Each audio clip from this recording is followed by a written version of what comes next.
सबसे होलनाक चीज है जो आज सामने आई है। क्या ऐसा क्या किया गया है, इस पर बहस जारी है। मिडिल ईस्ट में बढ़ते तनाव के बीच भारत ने एक बड़ा और निर्णायक कदम उठाया है। इंडियन नेवी ने पर्शियन गल्फ और स्ट्रेट ऑफ हॉर्मुज में इमरजेंसी मिशन लॉन्च कर दिया है। इंडियन नेवी ऑपरेशन लॉन्च कर रही है इस टाइम पे स्ट्रेट ऑफ हॉर्मुज और पर्शियन गल्फ के अंदर। की डेवलपमेंट तो ये थी कि ईरान ने भारत की तरफ जाने वाले एक बहरी जहाज को समुद्र बुर्द कर दिया अपनाए हुर्मुज में। लेकिन अब जो डेवलपमेंट सामने आई है ये गेम चेंजर है।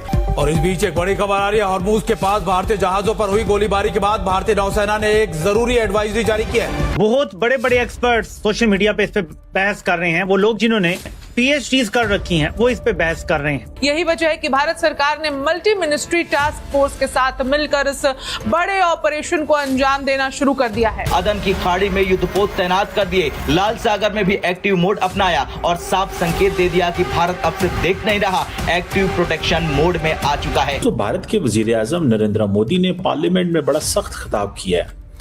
सख्त खिताब में इसको इसलिए कह रहा हूं कि नरेंद्र मोदी ने कहा है कि भाई तुम ये जंग जो है वो हमारे ऊपर मुसल्लत ना करो। भारत ने सिर्फ जहाज को नहीं बल्कि एडवांस सर्विलांस भी तैनात कर दिया।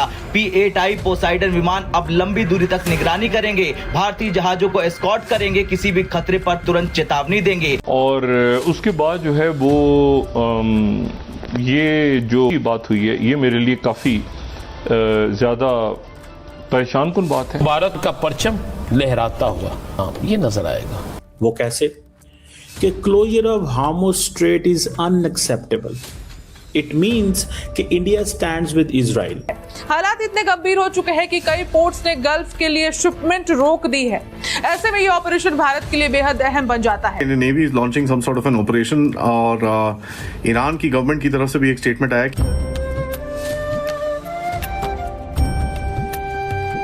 जय हिंद दोस्तों, MBM न्यूज HD चैनल में आपका स्वागत है। दोस्तों, समुद्र की लहरों पर अब सिर्फ एक ही नाम गूंज रहा है, द इंडियन नेवी। जब ईरान की IRGC ने हमारे ट्रेड रूट्स को चैलेंज करने की कोशिश की तो उन्हें शायद अंदाजा नहीं था कि उनका पाला किससे पड़ा है।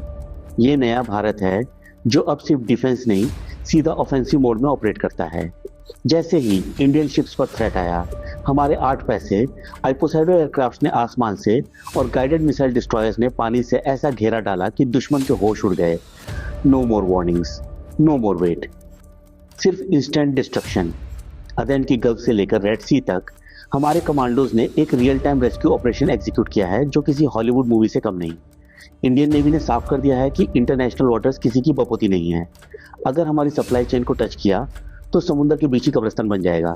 ईरान की गलती या IRGC का प्लान, जो भी हो, इंडियन नेवी का ये अग्रेसिव कमबैक देखकर पूरी दुनिया शॉक्ड है।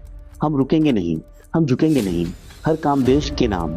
अपनी राय आप कमेंट करके जरूर बताएं। तो चलिए आइए देखते पाकिस्तानी मीडिया का रिएक्शन। और वीडियो शुरू करने से पहले रिक्वेस्ट है, वीडियो को लाइक कीजिए और चैनल को सब्सक्राइब करके बेल आइकन को दबाना मत भूलिएगा। जय हिंद, जय भारत। लालदीप ईरान की बेहद करीब है। बड़ी खबर यह कि 18 अप्रैल अरब सागर में भारतीय नौसेना 11वें भारतीय जहाज देश गरिमा को एस्कॉर्ट कर ला रही है और 2 भारतीय जहाजों पर गोलीबारी के बाद देश गरिमा को सुरक्षा निगरानी में लाया जा रहा है, जो 22 अप्रैल तक मुंबई पहुंचेगा।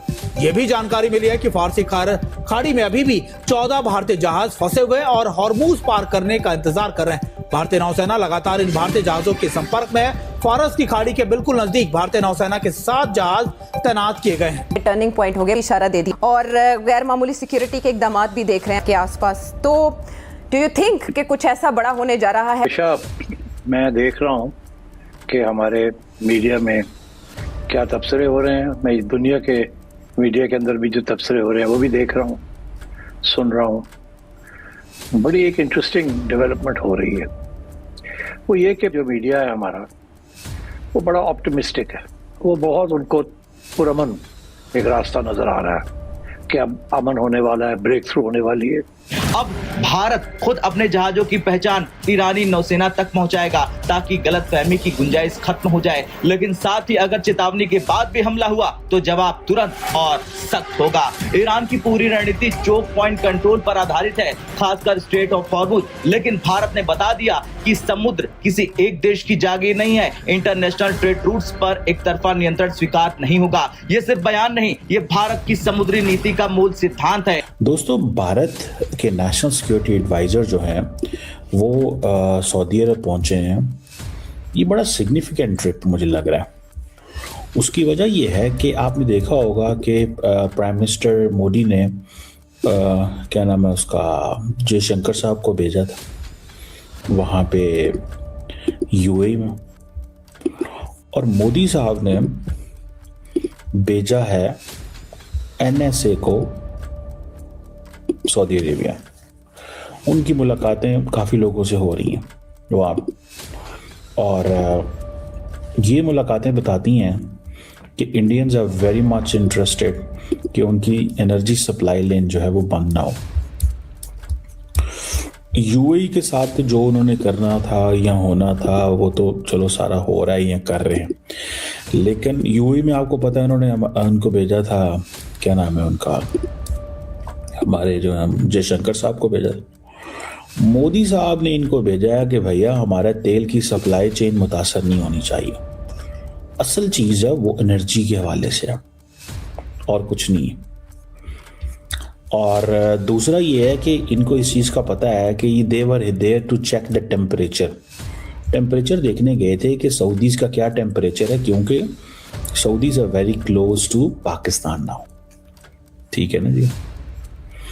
तो दिस गिव्स अ मैसेज वहाँ पे जनाब इनको इंडिया के जो एम्बेसडर हैं, अच्छा इंडिया ने सऊदी अरब के अंदर मुसलमान एम्बेसडर लगाया हुआ एक ना, वो देने के लिए इनको पाए कंफर्टेबल टच, एक कंफर्टेबल टच के लिए उनको किया हुआ है। तो मुझे लगता है कि अमूमन ये बेचते नहीं होते किसी भी जो होते हैं अपने मुसलमान एम्बेसडर को नहीं बेचते, बड़े कम मुल्कों में बेचते हैं, लेकिन ये इन्होंने भेजा है, उसकी सारी बात है। There is a logic behind that. और अगर आप ये देखें कि इंडिया जो है वो ये समझता है कि हमारे अच्छे भले कोऑपरेशन है इनके साथ, सऊदीज़ के साथ। आपको मैं इंटरेस्टिंग बात बताऊं, ठीक है जी। इंडिया सऊदी अगर आप जिसे वो कहते हैं ना ट्रेड कोऑपरेशन ही सिर्फ देख लेना आप, तो that is significant. 55 billion dollar, ठीक है ना जी। और Saudi Arabia ranks India as a, India जो है वो 5th लार्जेस्ट ट्रेडिंग पार्टनर है। तो ये इनकी आपस में ये rice, petroleum, engineering, chemical, this that में काफ़ी है। इंडिया जो है वो क्रूड ऑयल लेता है, एलपीजी, फर्टिलाइज़र और केमिकल्स, ये इंडिया की बैकबोन है, और प्लास्टिक्स एंड पेट्रोकेमिकल्स, ये 4-5 चीज़ें इनको चाहिए। असल मसला किस चीज़ में आ रहा है? असल मसला आ रहा है सप्लाई चेन में, और वो समझते हैं कि ये जो सप्लाई चेन है ना, ये नहीं होनी चाहिए, ये रुकनी नहीं चाहिए। अगर आपको वीडियो पसंद आए तो चैनल को सब्सक्राइब करें और बेल आइकन को जरूर दबाएं, ताकि आपको ऐसे ही लेटेस्ट वीडियो की नोटिफिकेशन मिलती रहे। Thank you for watching. मैं हूं विवेक, मिलते हैं नेक्स्ट वीडियो में। Stay updated and stay safe.